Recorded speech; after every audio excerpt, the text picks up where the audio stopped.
১৯ নম্বর জাতীয় সড়কে এই মুহূর্তে রয়েছি আমরা পানাগড় যে রাজবাঁধ এলাকা আছে সে রাজবাঁধে। এখানে জাতীয় সড়ক কর্তৃপক্ষের রোডের কাজ হচ্ছিল, রং হচ্ছিল। সেই সময় এই গাড়িটি কিন্তু দাঁড়িয়ে ছিল রোডের উপরে এবং তখনই বর্ধমান থেকে দুর্গাপুরগামী একটি গাড়ি সেই গাড়িটিকে ধাক্কা মারে।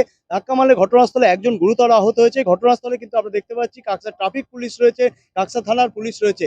তবে এই ঘটনা ঘটে কিছুক্ষণের জন্য জাতীয় সড়ক একটু হলেও যান চলাচল স্তব্ধ হয়ে যায়। তবে কিন্তু পুলিশ প্রশাসনের তৎপরতায় স্বাভাবিক হলো।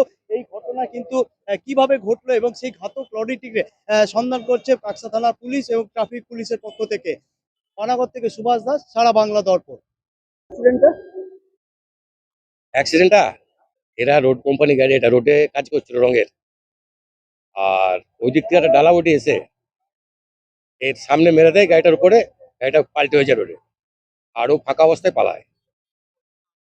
তাও তো একজনের হালকা লেগেছে পায়ে।